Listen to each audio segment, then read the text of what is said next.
And so for challenging this, they call you a transphobic piece of shit. Transphobic piece of shit! Yeah, that's one of the, they've called me lots of things. Hitler, that was one. I was either Hitler or Milo Yiannopoulos, and that was one of the, so which is quite the insult, eh?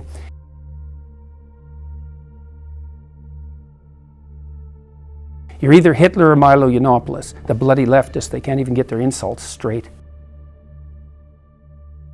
No fee for hate speech! And you look pretty calm while they're screaming at you.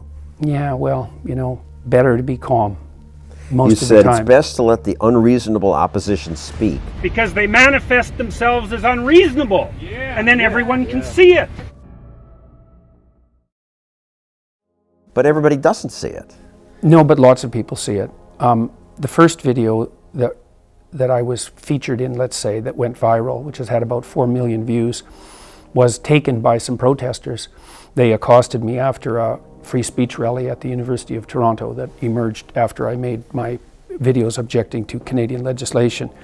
And they videotaped it. They were calling me out on my hypothetically bigoted stance with regards to this legislation, and they put it online, and like 4 million people have watched it, and the comments are 100 to 1 negative. I mean, the protesters put it up because they thought it would discredit me, but that didn't work at all. And all the protests that have been leveled against me, some of which were quite ugly, especially the ones that I won at Queen's University, have had, I would say, exactly the opposite effect of that which was intended. Ugly because? It was dark. We were in a hall.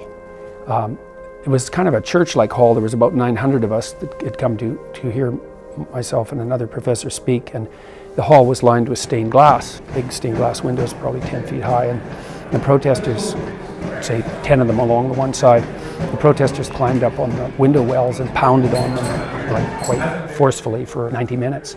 And so from inside, one of them pounded on the window hard enough to break it and cut herself and left blood on the window, and she was later arrested carrying a garrote, which was not exactly, that's not exactly a defensive weapon. Anyways, so for everybody inside, all we could see were these shadowy figures against the stained glass pounding away, you know, and the protesters outside were chanting such things as barricade the doors and burn it down, which if you know anything about 20th century history and about the fact that those sorts of things happened, then that's not exactly the sort of thing that's acceptable to be pronounced at a protest. So it was a creepy, dark protest, and nobody that was in that hall, 900 well-behaved university students who had come to hear a lecture, nobody who was in that hall is going to soon forget that. About 750,000 people have watched it now. The genesis of this from Marxism and speaking your truth, can you talk about that?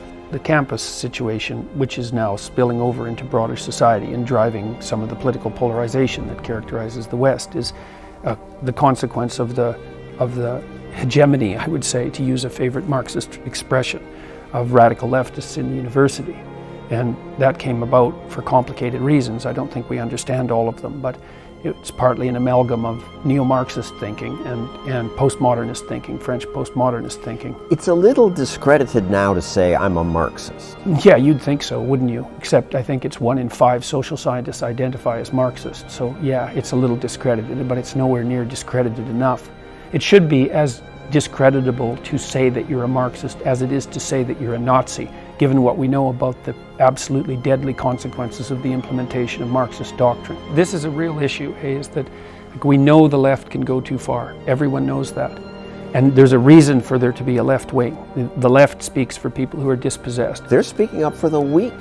Men run most of society. They're defending women.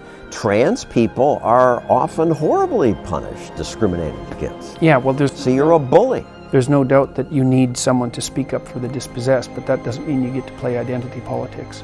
And identity politics just invites a division into tribalism on the right and the left. Because the right plays identity politics too, you know, I would say more in reaction, but it's not a good game. It's not a game that anyone will ever win. It's a game you play if you want everyone to lose. Identity politics is a little vague for people. What's the harm? They're saying, shut up. You men dominate everything anyway. And you're just making it worse for weak people. First of all, I think the idea that like men tyrannically dominated everything is a pretty damn weak argument. It's like you look around, I'm always amazed coming to a place like New York City. New York's an absolute miracle. It's impossible, this place, right? How many people come here a day? 7 million? It's fundamentally peaceful. Everything works, right? It's rich beyond belief. Everyone is doing better here than anybody has ever done on the face of the planet throughout recorded history, and the whole West is like that. And to call that all a tyrannical patriarchy is indicative of a very deep resentment and a historical ignorance that's so profound that it's indistinguishable from willful blindness.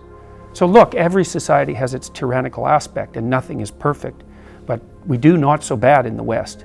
In fact, we do better than any place has ever done. And not only that, the principles that govern the West, and the capitalist principles, the free market principles, the idea of individual sovereignty above all else, has distributed itself across the world quite effectively, and everyone is getting richer, everyone. From the year 2000 to the year 2012, the rate of absolute poverty in the world fell by 50%. It's like, that's pretty good for a patriarchal tyranny. That was the fastest economic development in the history of the world. You sound like a libertarian, are you? I wouldn't say that I'm primarily a political person. I definitely believe that the West's idea that the individual is sovereign over the group is the greatest idea of mankind. I truly believe that, and I think it's metaphorically and literally true. And I think that if you don't treat yourself that way, and you don't treat the people immediately around you that way, and you don't base your society on that principle, that all hell breaks out very, very rapidly.